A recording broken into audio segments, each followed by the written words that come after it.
nós queremos falar sobre um tema bem interessante, o desafio do chamado. Êxodo capítulo 3, versículos 7 e 8. Olha o que está escrito. Disse o Senhor, falando com Moisés: de fato tenho visto a opressão sobre o meu povo no Egito. Tenho escutado o seu clamor por causa dos seus feitores, e sei quanto eles estão sofrendo. Por isso eu desci para livrá-los das mãos dos egípcios e tirá-los daqui para uma terra boa e vasta, ampla, que emana leite e mel. Amém. Aqui está uma declaração quando Deus chama Moisés, que estava há 40 anos no deserto. Você precisa, a Bíblia é um livro perfeito. Moisés foi criado pela filha de Faraó, pela princesa, e ele era um candidato a um futuro Faraó. Na época o Egito era a maior força mundial, era o império que dominava o mundo, era um império poderoso.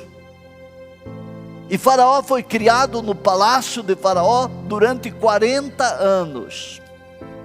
Matou um egípcio para defender um hebreu, porque o povo hebreu, o povo de Deus, estava há 400 anos como escravo no Egito. E Moisés tem que fugir e vive 40 anos no deserto, se casa no deserto e fica cuidando dos rebanhos do seu sogro Jetro. 40 anos no palácio, 40 anos no deserto. Deus fala com ele numa visão, e Deus disse: eu vi o sofrimento do meu povo, eu sei como o meu povo está sendo oprimido, e eu desci para livrá-los, para tirá-los desta terra de sofrimento e levá-los a uma nova vida, a uma terra ampla, que emana leite, que emana mel. Deus falou com Moisés, porque Deus escolheu Moisés para ser o libertador. Aqui está o primeiro toque na Bíblia, e logo depois a determinação da Páscoa. Êxodo capítulo 12, versículo 13, Deus manda cada família matar um cordeiro por família. E olha o que está escrito: o sangue, pega o versículo anterior, o versículo 12. Na mesma noite passarei pelo Egito e matarei todos os primogênitos, tanto dos homens como dos animais, e executarei juízo sobre todos os deuses do Egito. Eu sou o Senhor. Então o Egito tinha os seus deuses: Íris, Osíris, o sol, a lua, a mosca, o sapo, a rã, todos esses eram deuses egípcios. Por isso surgiu a praga das rãs, a praga das moscas. Se você olhar na história e você olhar na Bíblia, houve essas maldições, essas pragas, e Deus vai agora executar um juízo pelo sofrimento que o Egito impôs sobre o povo de Deus durante 400 anos. E Faraó não queria libertar o povo. Deus disse: eu vou matar todos os primogênitos, e eu vou executar essa determinação de castigo, para que eles saibam que eu sou Deus. E Deus falou que cada família matasse o cordeiro e pegasse o sangue, e colocasse nos umbrais das portas o sangue do cordeiro. E aí está escrito: o sangue será um sinal para indicar as casas em que vocês estiverem. Passarei adiante, a praga de destruição não os atingirá quando eu ferir o Egito. vocês não serão atingidos, porque o sangue do Cordeiro será proteção na vida de todos vocês. Versículo 14, olha o que está escrito: este dia será um memorial que vocês e todos os seus descendentes celebrarão como festa ao Senhor. Celebrem-no como decreto perpétuo.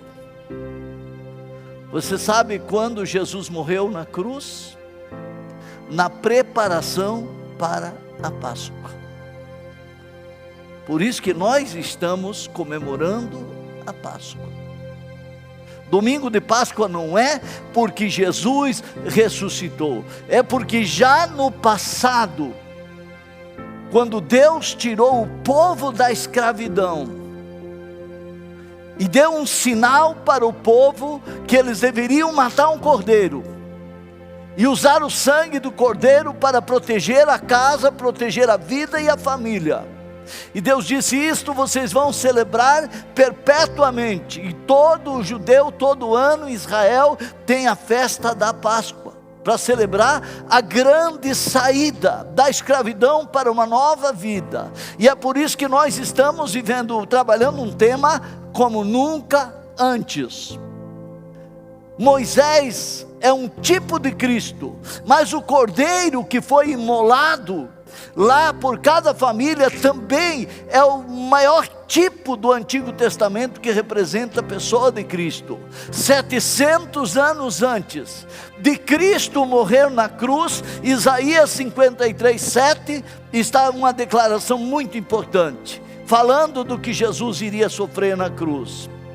Ele foi oprimido e afligido, e contudo ele não abriu a sua boca. Como um cordeiro foi levado para o matadouro, e como uma ovelha que diante dos seus tosqueadores fica calada, ele não abriu a sua boca. 700 anos depois que Isaías profetizou, numa tarde, João Batista falou algo interessante às margens do Rio Jordão. João capítulo 1, versículo 9. Capítulo 1, versículo 29, desculpe. Versículo 29. No dia seguinte, João viu Jesus aproximando-se e disse: Vejam, olhem, é o Cordeiro de Deus que tira o pecado do mundo. Páscoa quer dizer passagem da escravidão para uma vida nova, passagem de uma velha vida para viver tudo novo. Páscoa é isso. É possível quando você tem a marca do sangue do Cordeiro na tua vida, quando você tem a marca do sangue de Jesus na tua vida. Jesus é esse Cordeiro. Por que eu coloquei o tema que me veio ao coração, o desafio do chamado? Vocês imaginem que desafio para o povo que estava no Egito 400 anos. Porque a pessoa, ela pensa, ela sente e ela se torna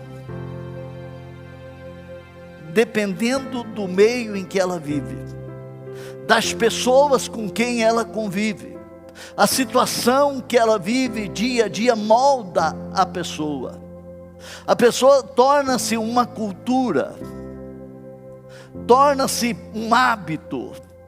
E os hebreus estavam 400 anos vivendo como escravos.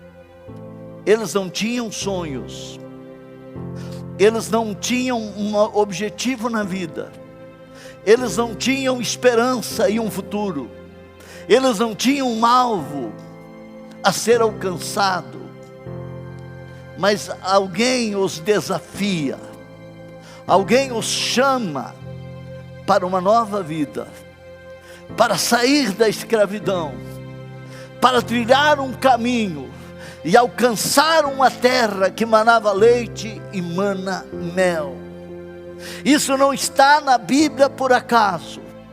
Esse chamado, esse desafio nos desafia ainda hoje, porque o povo hebreu como escravo é um quadro das pessoas que sofrem neste mundo, das pessoas que estão escravizadas de muitas formas, escravizadas não só por vícios, não só por drogas, mas escravizadas numa mentalidade errada, escravizadas dentro de casa. Jovens, adolescentes se tornam escravos no quarto, com o celular, assistindo certas séries e não conseguem se libertar.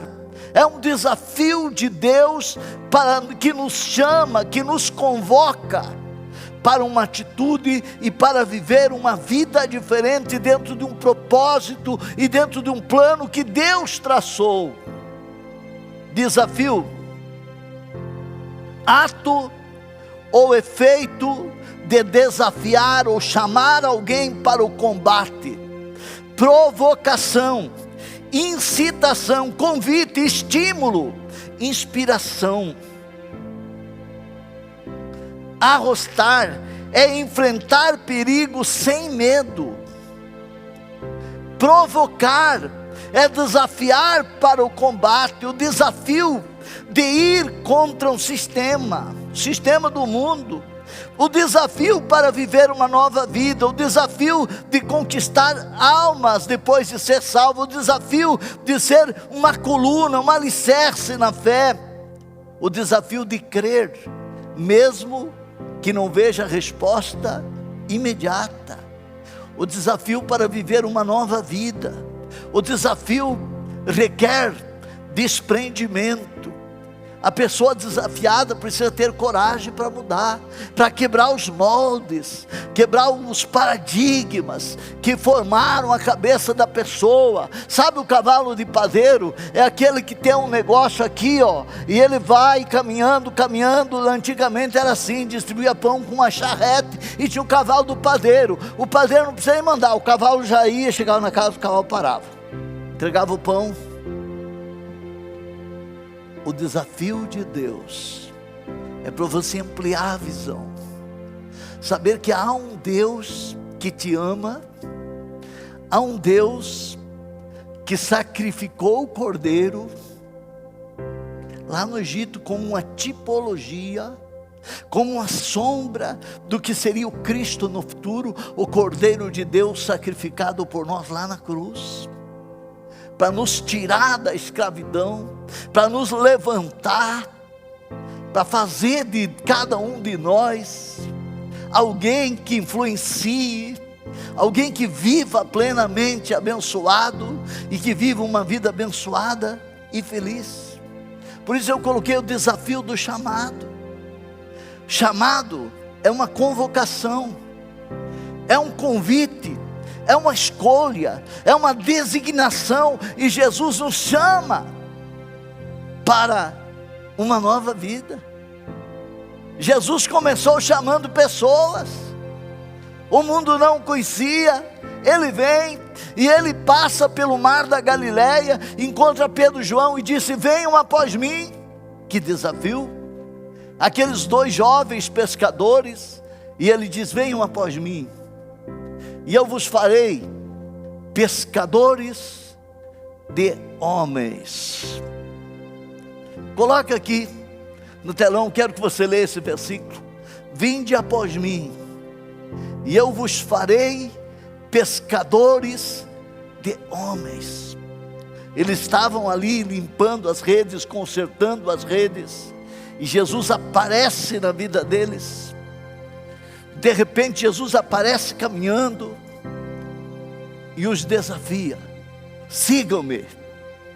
e eu os farei pescadores de homens. Sigam-me, sigam-me. Seguir Jesus é diferente. Seguir Jesus é um salto no escuro para cair nos braços de Deus. Aleluia! É um desafio, é um chamado. E olha a reação deles, o próximo versículo. Olha o que está escrito. O próximo versículo. No mesmo instante, eles deixaram as suas redes e o seguiram. Fabiano, no mesmo instante. Não há consulta de pai, mãe, amigo. Não há dúvida. Não há ponderação. Não há hesitação. Será que eu vou? Será que não vou? O que meus amigos vão me falar? O meu futuro, o meu pai, a minha mãe? Não. É um desafio de chamado. É uma aventura. Viver uma nova vida. É sair da prisão. É sair da casca e voar. É sair do ninho. Jesus chamou Pedro e João, chamou outros, chamou discípulos, mas chega a hora que ele vai escolher uma equipe. E eu quero que você preste atenção, porque Jesus, ele chama primeiro 12, depois escolheu 70, depois 120, mas eu quero mostrar para você que Jesus escolheu 12 homens com um propósito. Esses homens seriam as chaves, o elo, a conexão entre Cristo e a igreja poderosa que iria surgir pouco tempo depois. Ele escolheu esses homens. E eu digo para você, nenhum deles era um super-homem. Eles poderiam ser qualquer coisa, mas menos super-homens. Lucas capítulo 6, versículo 12 ao 17, olha o que está escrito. Num daqueles dias, Jesus saiu para o monte a fim de orar. Passou a noite orando a Deus. Ao amanhecer chamou seus discípulos e escolheu 12 deles, a quem também designou apóstolos. Simão, a quem deu o nome de Pedro, seu irmão André, Tiago, João, Filipe, Bartolomeu, Mateus, Tomé, Tiago, filho de Alfeu, Simão, chamado Zelote, Judas, filho de Tiago, e Judas Iscariote, que veio a ser o traidor. Jesus desceu com eles e parou num lugar plano, e estavam ali muitos dos seus discípulos, e uma imensa multidão procedente de toda a Judéia, Jerusalém e do litoral de Tiro e de Sidom. Amém. A Bíblia diz aí que Jesus passou a noite, retirou-se para o monte, versículo 12, a fim de orar, e passou a noite orando a Deus. Sabe o que é ficar 12 horas em oração? Para no outro dia descer do monte, chamar todos os discípulos e dizer: você, venham 12 aqui para frente. Depois, claro, ele treinou 70, depois encheu 120 do Espírito Santo, chamou 12. Eu sei que você está pensando, bom, Jesus não ia errar, porque ele queria uma direção de Deus para escolher 12, e ele não podia errar, ele estava orando a Deus. Deus me mostra quem é esse, aquele outro, eu não posso errar, porque isso vai repercutir pelos séculos futuros, a igreja através dos séculos. Eu não posso. Sabe que as pessoas pensam que Jesus estava orando para acertar a pessoa, e eu digo para você que não era isso. Jesus estava orando porque ele não queria escolher aqueles 12, porque nos moldes do mundo, Você escolhe os capacitados. Você escolhe aquele que é brilhante nas suas ideias, aquele que é rápido nos seus pensamentos, que é rápido em tomar decisões, aquele que tem visão clara, aquele que se destaca em novas ideias, estratégias. É esse que você quer ter do teu lado. Você não quer ter uma pessoa que vive dormindo pelos cantos. Você não quer ter do teu lado um líder que não serve para nada. O sistema do mundo é assim, mas com Deus não é. Jesus escolheu 12 improvável. Ele escolheu 12 que,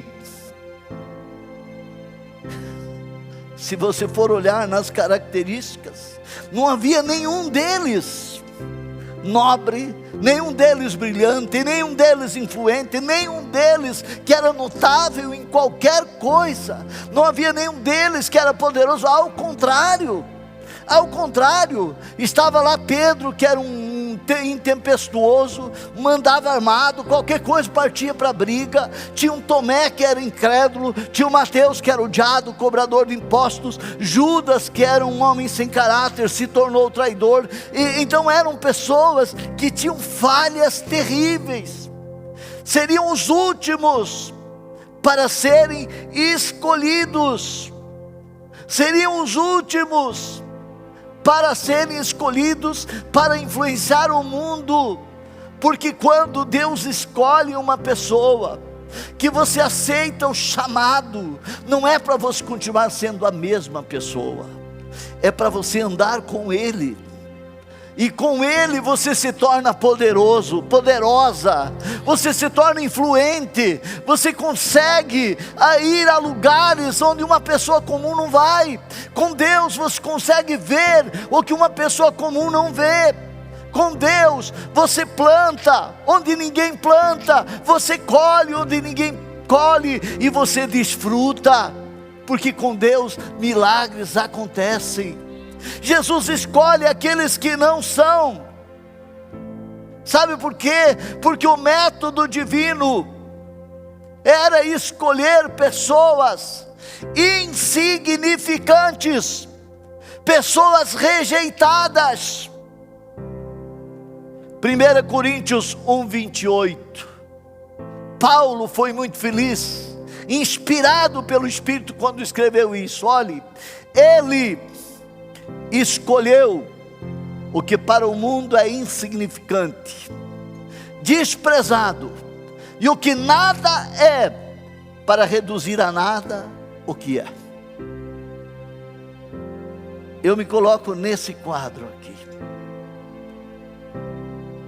Eu sou um desses. Numa outra tradução diz: Deus escolheu os que não são, para confundir os que acham que são.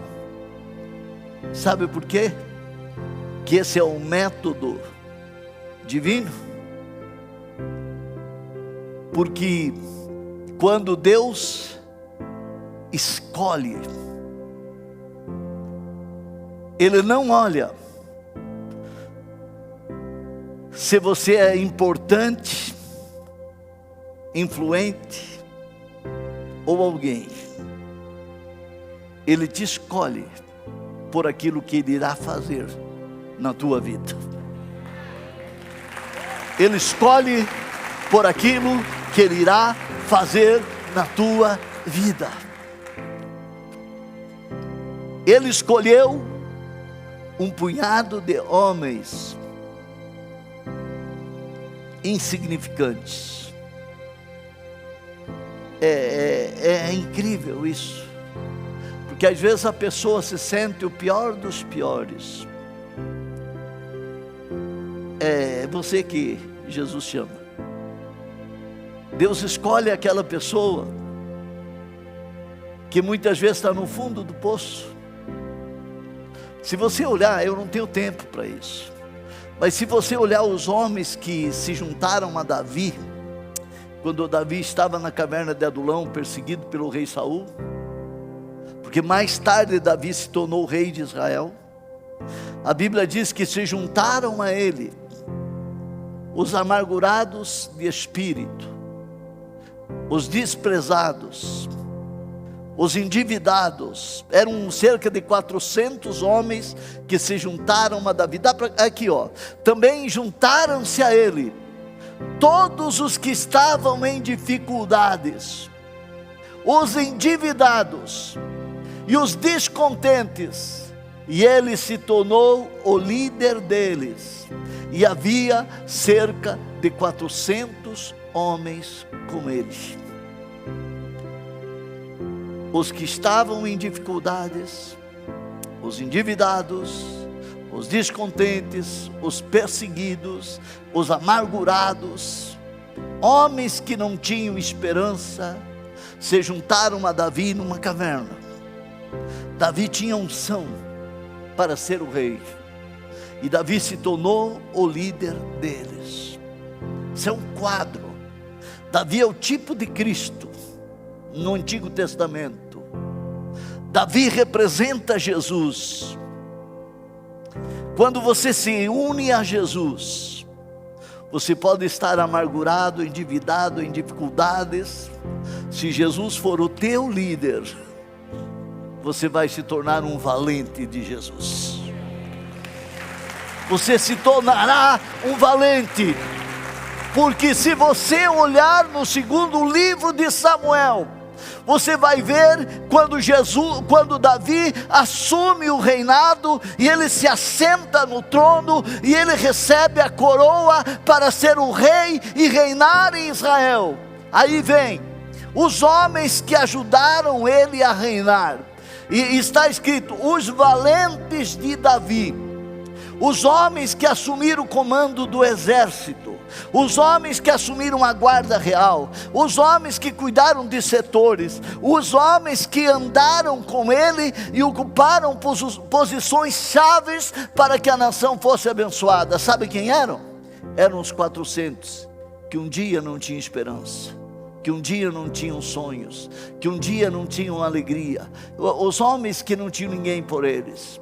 Mas quando Davi se tornou líder deles, tudo começou a mudar. Começa a mudar a maneira de pensar, a maneira de sentir, a maneira de ver as coisas. Quando Jesus se torna o teu líder, quando Jesus se torna o líder da tua vida, a tua visão muda, a tua mentalidade muda, os teus sentimentos mudam, os teus sonhos mudam. Você, às vezes a pessoa nem sonho tem, mas quando você anda com Deus, você sabe que você foi chamado com uma força, e eu vou mostrar para você o segredo do chamado. Você sabe que você pode fazer a diferença.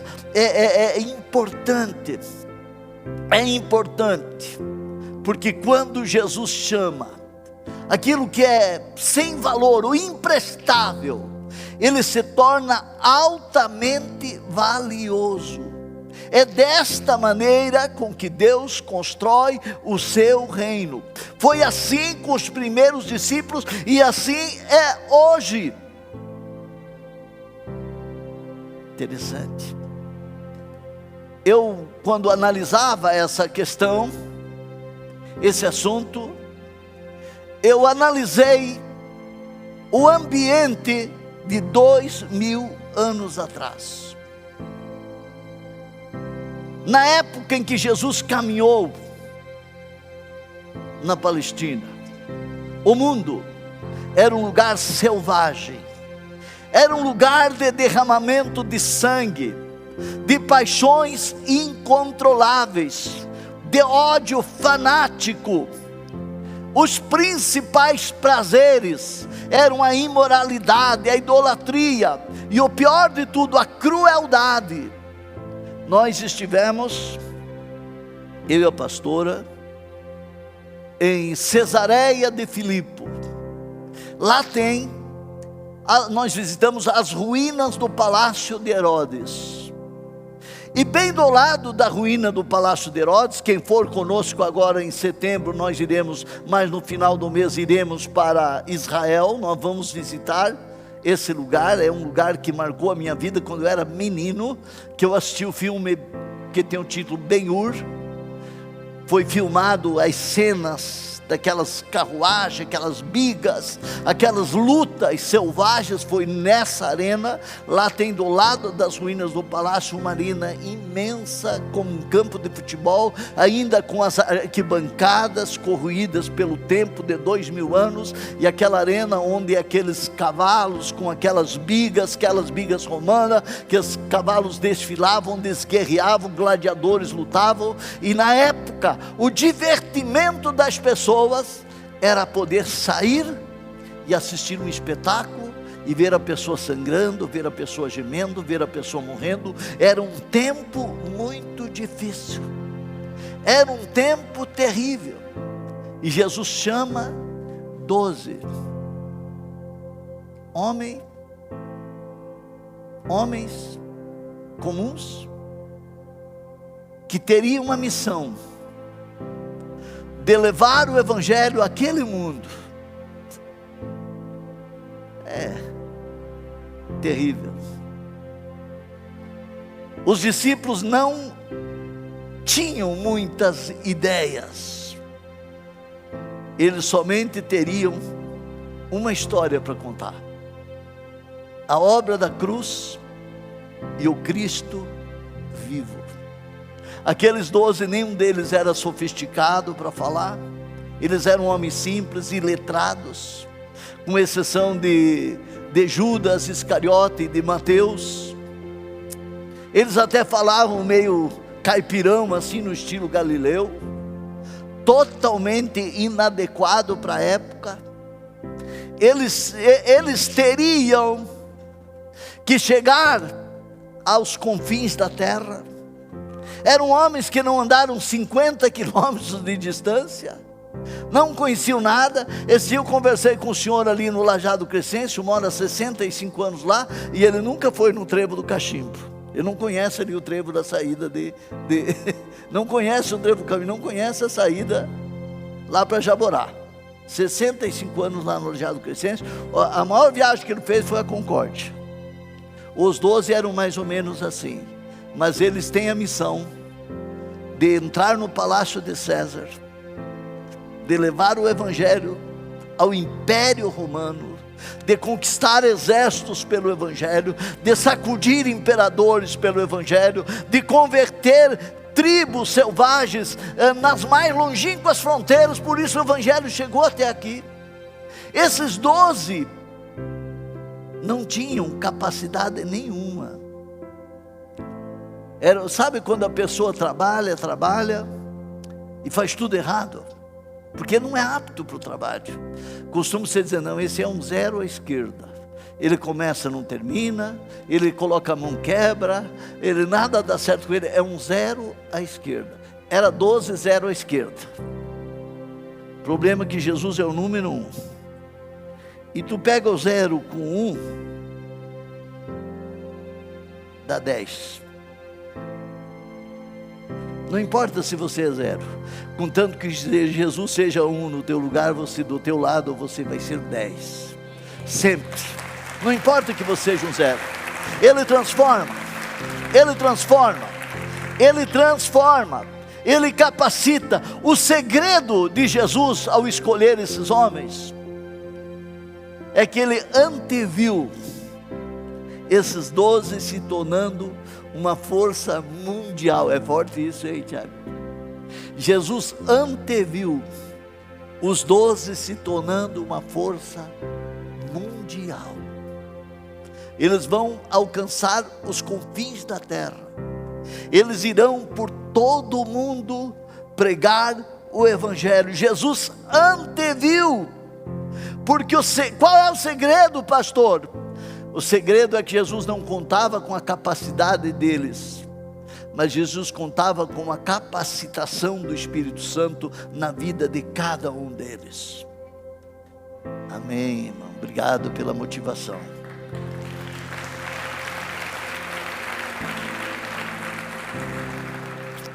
Atos capítulo 1, versículo 1 ao 5. Quem escreveu Atos foi um médico chamado Lucas. Ele era grego, e o nome que nós vemos aqui, em meu livro anterior, Teófilo, é outro grego. escrevi a respeito de tudo que Jesus começou a fazer e a ensinar, até o dia em que foi elevado aos céus, depois de ter dado instruções por meio do Espírito Santo aos apóstolos que havia escolhido. Depois do seu sofrimento, quando ele morreu na cruz, sofreu na cruz, morreu, ressuscitou, Jesus apresentou-se a eles e deu-lhes provas indiscutíveis de que estava vivo. Apareceu-lhes por um período de 40 dias, falando-lhes acerca do reino de Deus. Eu já vou para o versículo 4, deixa eu dar um testemunho aqui. Nós estivemos no Egito também, em vários locais no Egito. Sabe o que Jesus está fazendo nos países árabes? Onde é proibido pregar o Evangelho e onde é proibido falar de Jesus, a pessoa pode pagar com a morte, se falar que é cristão, como aconteceu agora esta semana lá na Coreia do Norte. Se não me engano, 33 cristãos foram condenados à morte, porque professaram, na verdade é a igreja subterrânea, mais ou menos como aquele livro, Torturado por Amor a Cristo, que eu não sei quantos de vocês leram, porque não é fácil ler o livro, a pessoa pega e não sente motivação, porque é um livro muito forte. Eles foram descobertos na Coreia do Norte, sentenciados à morte, e a família deles vai ser levada para um campo de concentração, para trabalhar comendo o mínimo, até morrer de fome. Trabalho forçado até morrer de fome. É assim que funciona.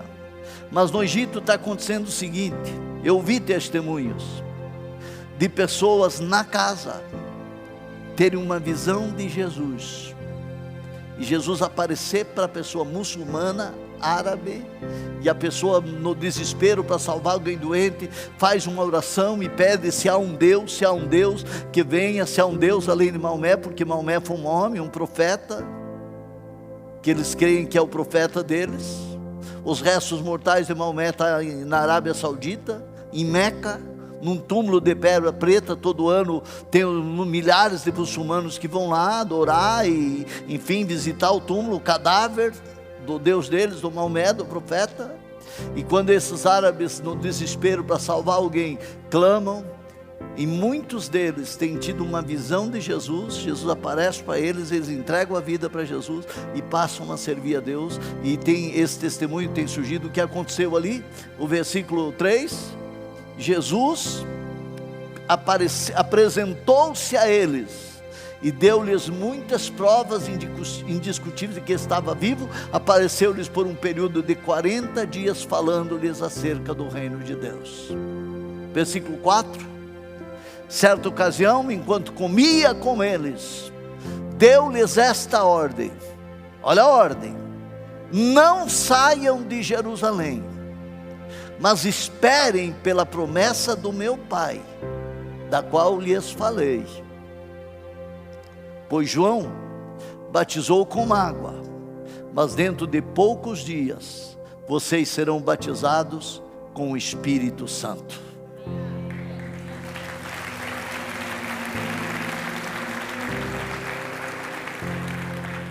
Páscoa, eu quero finalizar. Páscoa, passagem, saída. O mundo todo está trocando mensagem. Feliz Páscoa, Jesus ressuscitou, Feliz Páscoa, mas é só uma história, mas não tem nada a ver com a maioria deles. Páscoa, para a maioria das pessoas, a televisão está falando Páscoa, os jornais estão falando Páscoa, o Instagram, Facebook, Twitter, TikTok, todo mundo Páscoa, mensagem de Páscoa, Feliz Páscoa, Feliz Páscoa. Jesus ressuscitou, mas ninguém sabe para que ele ressuscitou. Poucos sabem. O Cordeiro de Deus, que tira os pecados do mundo. O sangue dele nos desafia a uma saída. A uma saída. há uma passagem, há um novo começo. O desafio do chamado: ser coberto com o sangue do Cordeiro, para que a maldição não te toque, para que a maldição não chegue na tua vida, não chegue na tua casa, não chegue nos teus filhos, não chegue na tua empresa, não alcance o teu dinheiro, o trabalho das tuas mãos, protegido pelo sangue do Cordeiro. Páscoa é isso.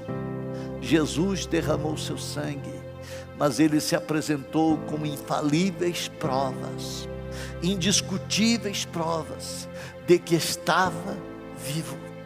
Vocês imaginem aqueles 12 homens,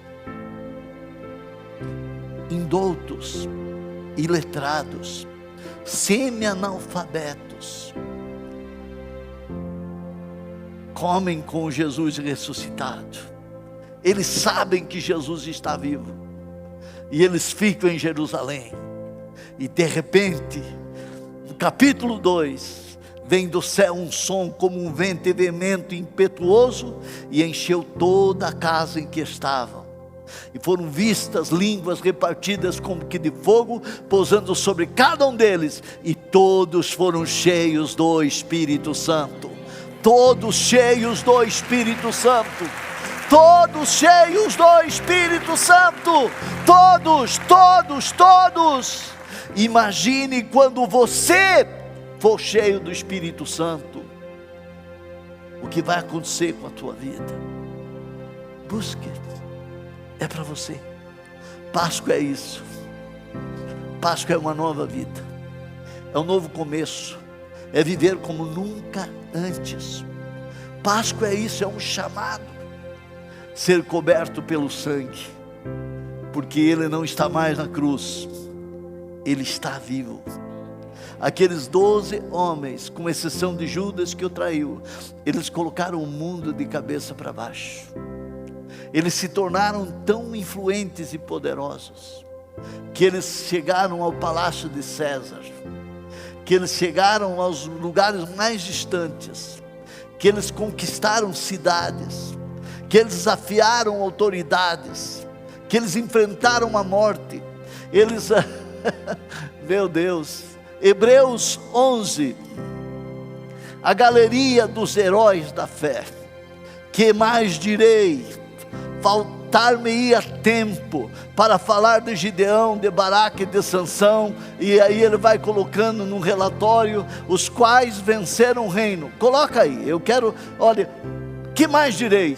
Não tenho tempo para falar de Gideão, de Baraque, de Sansão, de Jefté, de Davi, de Samuel e dos profetas, os quais pela fé conquistaram reinos, praticaram justiça, alcançaram o cumprimento de promessas, fecharam a boca de leões, apagaram o poder do fogo, escaparam do fio da espada, da fraqueza tiraram força, tornaram-se poderosos na batalha, puseram em fuga exércitos estrangeiros. Houve mulheres que pela ressurreição tiveram de volta os seus mortos. Uns foram torturados e recusaram a ser libertados para poderem alcançar uma ressurreição superior. Outros enfrentaram zombaria e açoites.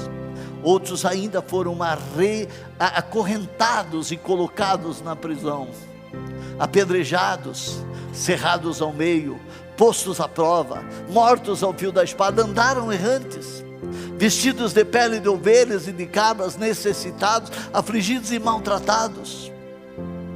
Eu vou parar nesse aqui, ó. O mundo não era digno deles. Vagaram pelos desertos e montes, pelas cavernas e grutas. Foram esses heróis da fé que enfrentaram tudo isso cheios do Espírito Santo, que causou o motivo para eu e você estar aqui confortavelmente neste auditório. Foi eles. Foi eles.